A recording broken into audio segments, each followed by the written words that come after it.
but get out whatever you're working on just as a reference, and we're going to focus on improving the comment box on these surveys.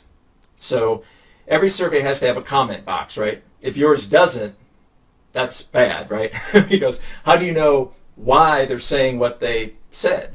So I put up here the bad practice. I guess the worst practice is having no comment box, but a bad practice on surveys is to put a single comment box at the end of the survey that says overall comments or comments. It's just there at the very end of the survey. It's kind of the conversational equivalent of two strangers walking past each other on a path, and one of them says, "How you doing?" and the other one says, "Good," and they walk on. There's no expectation of anything more, right? It'd be really odd if you said to some stranger, "How you doing?"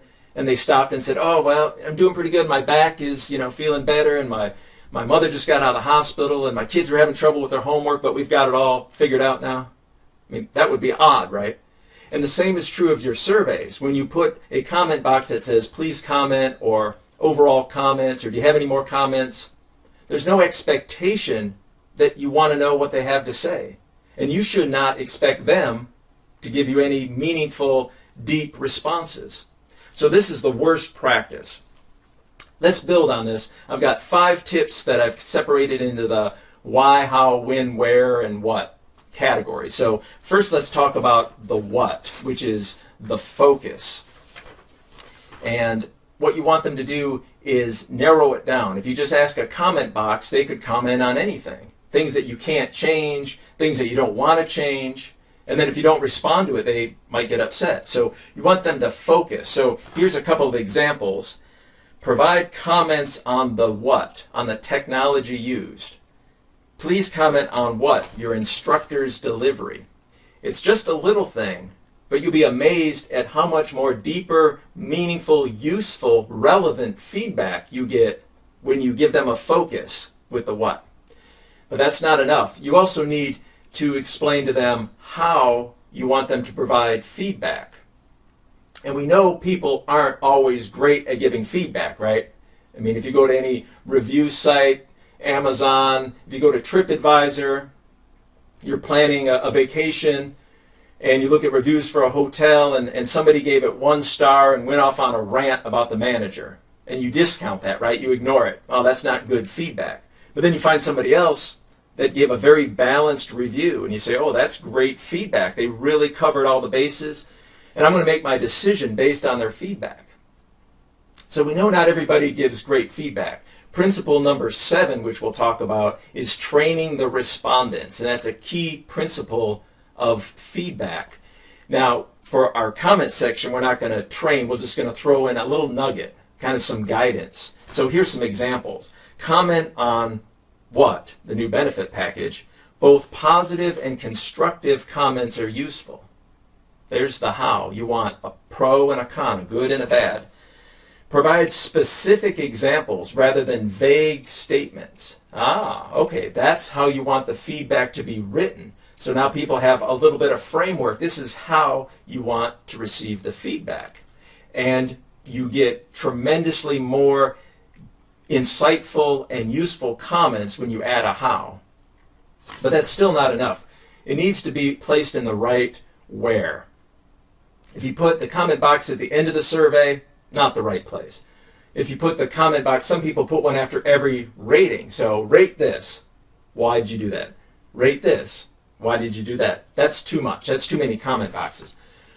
What you want to do is place it after a cluster of questions. A cluster is just a set of related questions about a topic. So in this example, consider your ratings above. It's fresh in your mind. You've just answered a bunch of comments about the presenter's delivery. You've just answered a bunch of rating scales about the presenter's rapport and how she answered questions and how she communicated with students. All that went into ratings about her delivery. And now you say, okay, now tell us what specific examples helped you learn. So that's the place to put the comment box after a cluster of related questions. And in doing that, you're only going to have 3 or 4 comment boxes. We'll talk later about principle 1, about single-minded purpose, and we'll show how that fits together. But that's still not enough. You need to explain to your respondents why they're filling it out. This is a huge topic. Why should anyone spend their most valuable resource, their time, filling out your survey? It's a huge question. We've got a lot of answers. But in terms of the comment box, we're even going to put a little nugget of why within the question, because most surveys just give the default, right? Please fill out our surveys to help us improve our products and services. Well, that's not a reason. And other surveys are done at the end of the event, after the training is over, after the learning is over, the course is over, the vacation is over, the conference is over. Out comes the survey, right? We call that the autopsy approach. You wait till the event is over and then figure out what went wrong. When you do that, you eliminate the biggest and best answer to the question of why there is. Because when people read that, they're thinking to themselves, okay, you're asking me to take my time to provide you feedback to help somebody else in the future, right? And some people will still fill it out, but you're going to get far fewer responses than if you can tie it in to show to them why it matters to them at this time. And that's the question of when. When do you give a survey? While the event is still in action, while it still matters. And that is a powerful why. And here's a rather lengthy example, but it's the underline portion that matters here. Why am I doing this? Because it's going to be used to make improvements in the second half of this course.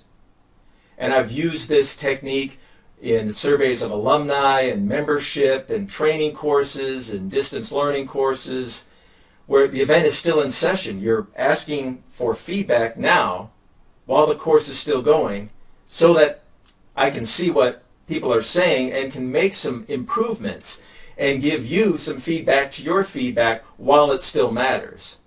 When you do that, the response rate explodes and the quality and quantity of comments explodes because people are saying, this has some purpose and it's going to help me.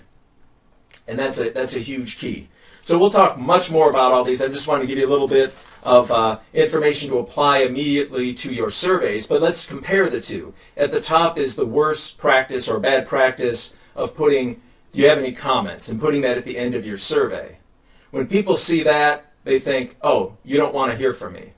I've seen situations where they put it in a little box like this that only permits about 4 or 5 words, just reinforcing the notion that they don't want to hear from the respondents. But compare that to the longer explanation. I know it's a lot of words. This contains the what and the how and the why and the when and the where. But it's so powerful to put that combination together. Not only will it generate this rich comments and meaningful, relevant, actionable comments, but also tells the respondent that it matters. People reading this say, wow, they must really care that I write something important. They're telling me how to do it. They're telling me about what. And I've seen this time and time again across nearly every industry. Every time we apply this, the response rates go up, the amount of comments, the quality, honesty of the comments go up, and people want to fill the survey out. And well, we'll talk more about the studies later, but I'll show how this has been empirically demonstrated as well. But for now, just take these notions of the what and the how, where, why, and when, and apply them to your surveys. Expand on those comment boxes, and you'll find that the difference is night and day.